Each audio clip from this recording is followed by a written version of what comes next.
Hello students, welcome to science class. As you know, now your exams are very near. So you know that which are the lessons in your syllabus of PT2. This time lesson number 9, then lesson 11, 12 and 13. These 4 lessons will come in PT2. So let's revise one by one. First, lesson number 9, the living organism and their surrounding. I am giving you quick recap. So lesson 9, the living organism and their surrounding. So in this lesson you have learned about animals, living organisms. We can say living organisms are everywhere. When you see that any in the soil, in air, everywhere living organisms are there. So it means living organisms that were present in different location. Maybe they are different. For in deserts had camels, the mountain had goats and yaks. Now some other creatures also there, like crabs on the beach. So this type many varieties are there. Now see, now habitat and adaptation. See, these different types of habitats are there on the earth. For example, when we talk about the sea, so in the sea, plants and animals are surrounded by saline water, that you know. So there is very little water available in the desert. In the other hand, when we talk about desert, so there is very little water available in the desert. So it is very hot in the daytime and very cold at night. And so plants and animals of the desert live on soil and breathe air from the surrounding, we can say so. And when we talk about the sea, so the sea and the desert are very different surrounding. We see, because deserts are very hot. And now sea, everywhere water is there. So sea and desert are very different surroundings. So we find different kinds of plants and animals in these two regions. Now first when we talk about the camel, so the body structure of a camel helps it to survive in desert condition. How? What is the features that I am telling? Camels have long legs which help to keep their bodies away from the heat of the sand. They excrete small amount of urine. Their dung is dry and they do not sweat, since camel lose very little water from their bodies. So they can survive for many days without water also. Now when we talk about fish, so you know that fish have the streamlined shape of their body. So this shape helps them to move inside the water. Now they have flat fins and tails that help them to change direction and keep their body balanced in water. Now they have gills also. So gills present in the fish help them to use oxygen dissolved in water.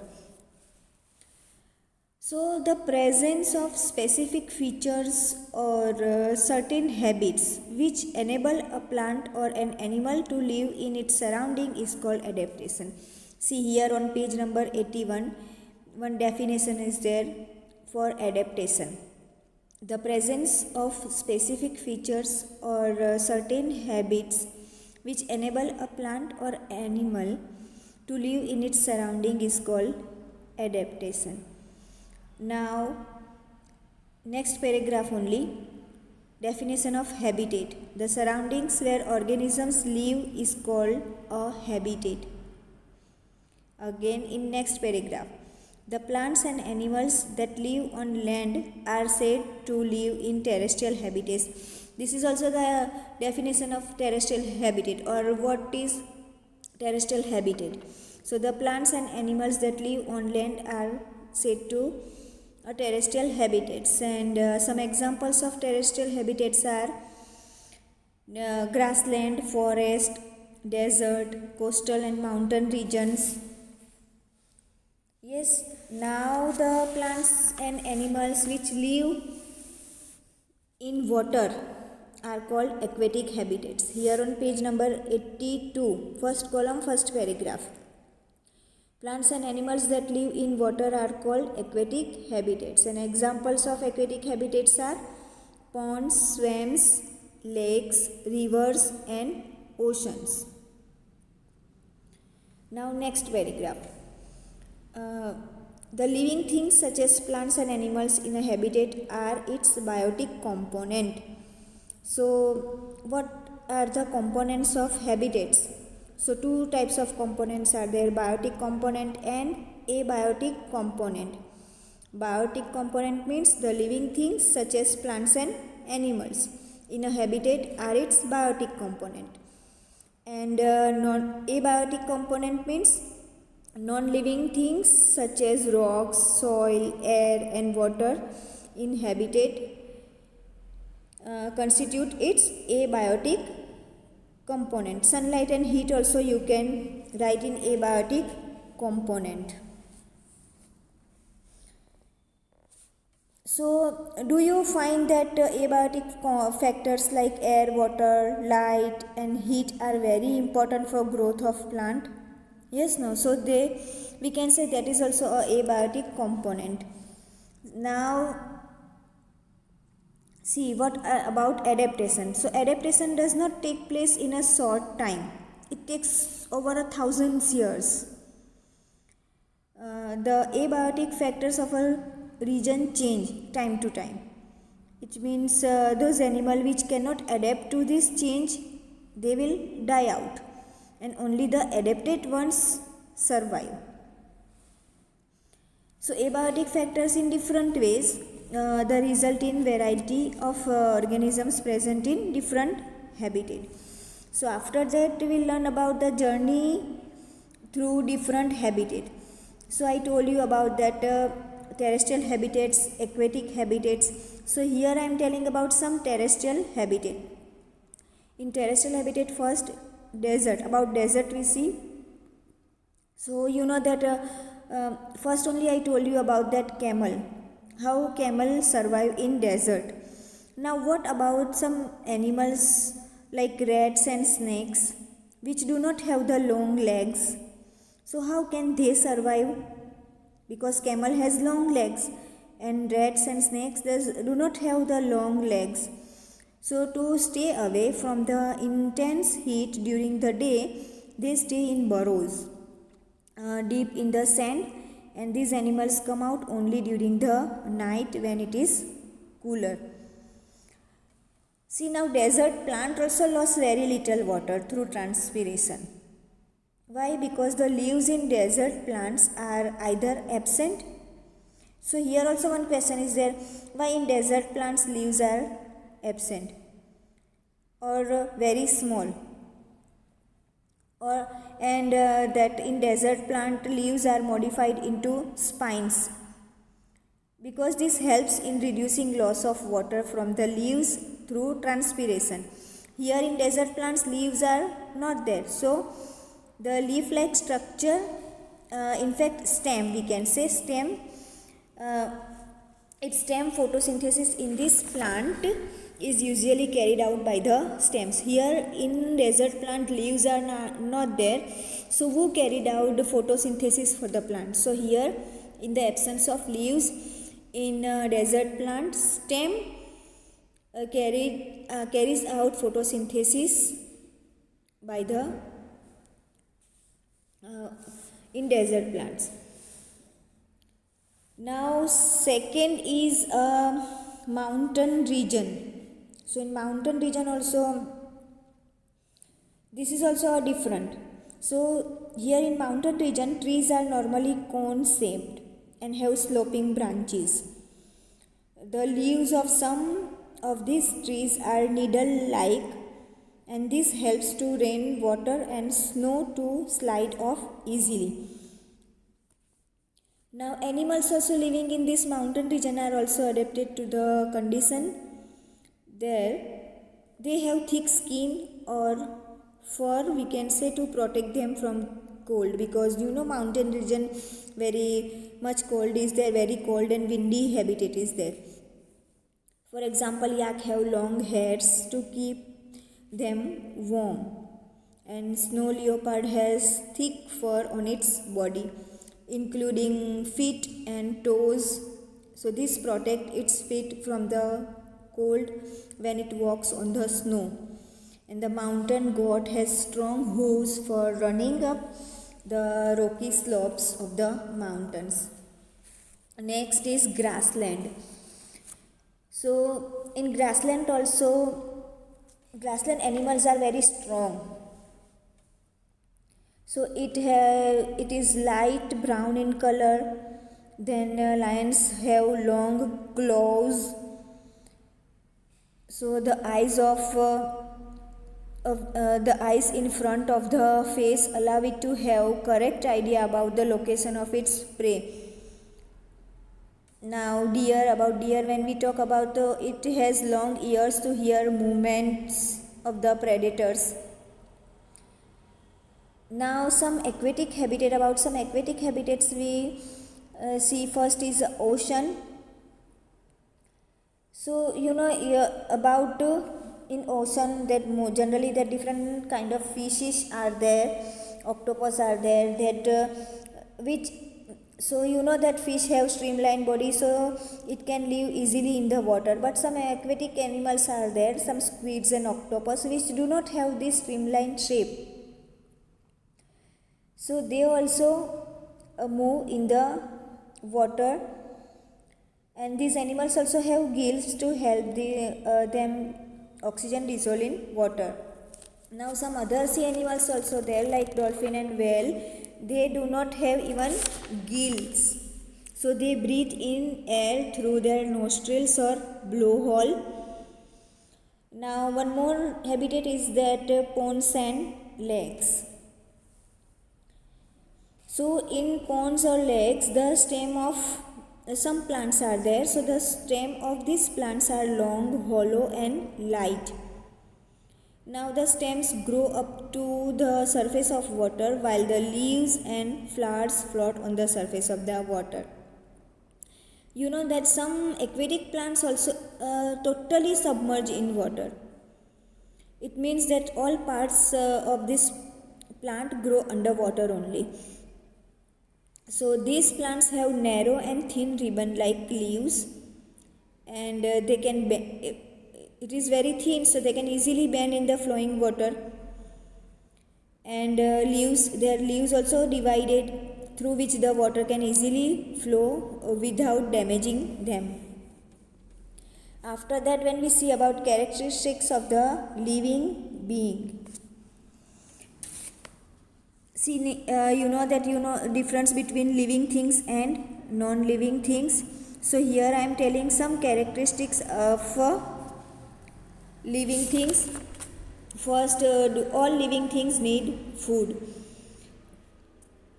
because food gives organism the energy needed for them to grow, and all organisms need energy for life processes. So all living things need food. Second is, all living things show growth. That all living things show growth. When you were in first standard, that time you wear this which uniform. So that same uniform you cannot wear now, because now slowly and gradually you grow. It means that you show growth. So all living things show growth. Growth seems to be common to all living things. Now third is, all living things respire. Respire, it means they breathe. It means they all living things breathe. They take in oxygen and take out carbon dioxide. Now next is, all living things respond to stimuli. All living things respond to stimuli. And it means changes in our surrounding that makes us respond to them. This is called stimuli. uh, in animals also, wild animals run away when bright light is flashed towards them, or you can see that cockroaches also begin to move to their hiding places if you light on. So flowers also, some plants bloom only at night. So these all are a response to stimuli. Now living things, living organisms and excretion. Excretion, it means the process of getting rid of this waste by the living organism is known as excretion. So all living things excrete. Then all living things reproduce their own kind.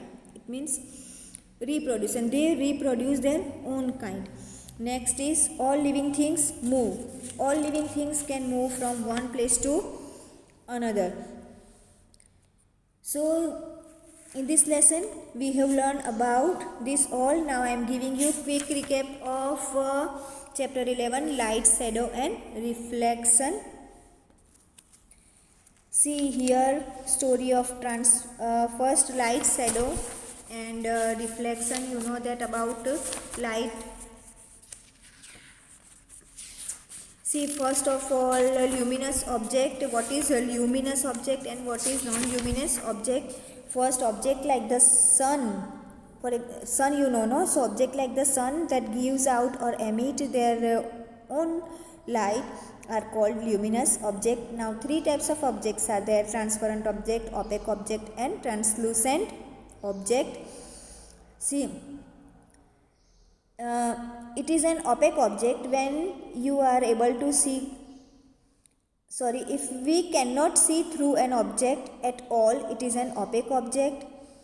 And if you are able to see clearly through an object, so that is transparent object.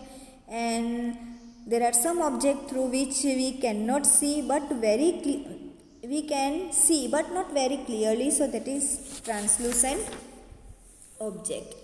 So now when we see what exactly are shadow, so shadows are dark patches. When any object come in a path of light, so dark, it means we can say that some dark patch formed on a screen or in a ground, so it is called, the dark patch is called shadow. So in this page also you can see some shadows of animals hidden in your hand. Like with your hand also you can make some shadows on the wall or on the screen. Now after that we will see about mirrors and pinhole camera. See, pinhole camera with two boxes. Already I had explained how to make pinhole camera, but it is very one very important thing I am telling: never ever look directly at the sun.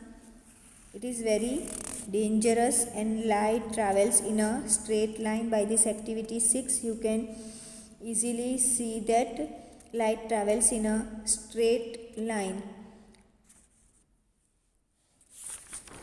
After that, mirrors and reflection. So first of all, what is reflection? The mirror, when you stand in front of the mirror and see your own face inside the mirror. So what is this? This is your reflection. So you can see your reflection in a mirror. For here, for many activities are there. That activities also I explained earlier. So here, opaque objects do not allow light to pass through them. Then transparent object allow light to pass through them and we can see through this object very much clearly. Translucent object allow light to pass through them partially. Light travels in a straight line.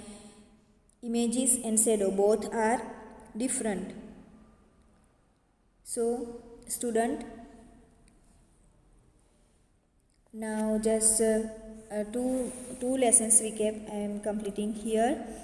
So now 2 lessons left. Hopefully I will give you just a quick recap of next 2 lessons in next video. Till then, we'll meet you soon. Thank you.